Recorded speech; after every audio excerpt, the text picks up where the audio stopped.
So Ashley and I are down here at the Indianapolis Convention Center. Hey, babe. Hey. We are headed into Work Truck Week. We're going to go talk with some of the vendors about the skilled trades, their products, and check out some of the new cool stuff. We're here with Patrick Wilson from Masterack, and Patrick, we're here in Indy at Work Truck Week. Why don't you tell us about this van we're standing in front of?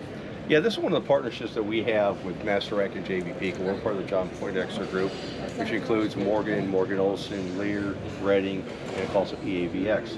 One of the things that we do is, VersaLift is the leader in van tail technology. What that is people who work in the technology industry, from telephone to cable TV to power companies, they need to have a lift where they can get into behind an alley in the cities. So what we do is we've partnered up with them. They build the lift and everything else, and I come in and I help them design a shelving package. My shelving package is lightweight, it's aluminum, I'm 60% lighter than steel, and I also use composite dividers and rubber flooring. Because right now everybody's talking about payload. They need to be able to have more things in the back of their vehicle. Well, as technology moves on, everybody wants to move to the E-vans and everything else. We're not quite there yet. So what we've done is we're giving them more payload so they can bring more things out to the field. And that's one of the biggest things that we do for them. It's our partnership that we do. Awesome. Well, it's a very nice looking van. You guys manufacture your products here in the United States. Yes. So, Georgia, I believe? Yes, we do. We are manufactured and designed and built in Social Circle, Georgia. Mr. Poindexter, our corporate office is in Houston, Texas, and our other subsidiaries work across the country. So we are the largest footprint that you will see here at NTEA. That's awesome. So we were just checking out this toolbox and storage deal here and noticed this display. Patrick, can you tell us a little bit about what that display does? Yeah, that's in conjunction with our sister company, EAVX.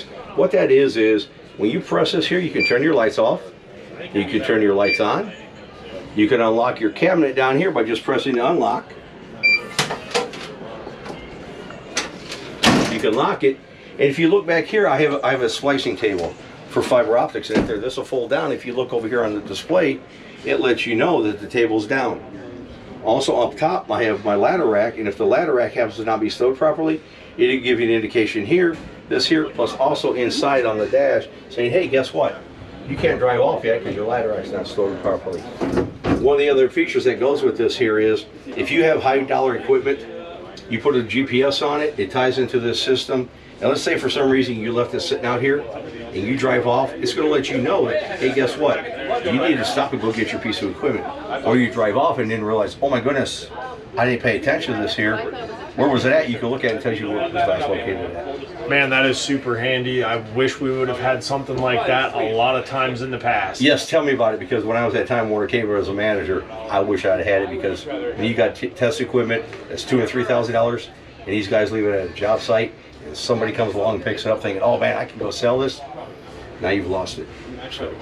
So there's a little bit of how Masterack is using technology to help make tradespeople's lives easier. This is race trailer style. Oh, trust me, there's a lot of things that we do that would work for you guys. Yep. He's one of those guys you got. So we've just been observing some of the other cool storage systems and racks that Patrick's company does. Patrick, what is the #1 skill that someone needs to be successful in your industry? Honestly, the biggest thing is communication. If you're able to communicate and talk to customers and talk to, somebody standing on the street like you, when you walk up, say hi. Today's society, everybody wants to take a beat for themselves. Nobody wants to talk. Nobody wants to say hello, how are you doing? We all just move on from there. That's one of the things you need in this industry, especially in sales, and our installers. You need to be able to communicate. You need to say, hey, if something's wrong, speak up about it. How has the skilled trade gap impacted your business? It's hurt us quite a bit, because more and more today, nobody has the skills. Nobody can work with their hands anymore. They pick up their phone, they can do it with their thumb and their fingers, but people can't put a nut or a bolt together. People can't change a tire. People don't even know how to change their oil in their car. That's all stuff I learned before I was able to drive. But today's society and kids, they don't have that. We're not teaching it in high school anymore. So you know how to take, you could change an engine, you know how to change your oil, you could change a tire, you did woodworking. We don't do any of those skilled sets today anymore, and that's really hurting this industry because everybody thinks, oh, it's all about technology. Yeah, but somebody has to build it. And do you want it all to be done with a computer or a robot? Right. No, because what's going to happen is nobody's going to be working. So that's what's hurting us right now is we don't have the skilled labor out there. Yeah, we've seen the same thing in the utility excavation side of the business, and you know, we definitely hope to see some youngsters inspired and come in and follow that passion and build their dreams with their hands. Are you guys currently involved in any efforts to promote your business and the trades as a whole to young people? We do some stuff in that there, some of our local markets in that there. What we do is we reach out to them, especially through our employees that we have now in our factories and everything else, by having them have family days where they come in and they can see what we're doing inside our factories. You know, there's a lot of things that we do. All this stuff here is manufactured. We cut it on a laser, we bend it, we stamp it, we do all that in Social Circle, Georgia. Not most companies can say that. They're built in the United States, manufactured in the United States. We can. We're veteran owned by John Poindexter, who is a Vietnam War veteran. So Patrick, if you had one piece of advice to a young person who was in high school or maybe even middle school and had some interest in doing things with their hands, what would that piece of advice be? I would tell them to set down their computer, set away their games, start building things. Start using your hands. Use your hands for something skilled instead of playing a video game. Because what's a video game going to do for you? It's not going to pay your electricity. It's not going to pay that stuff. So start using your mind and your hands.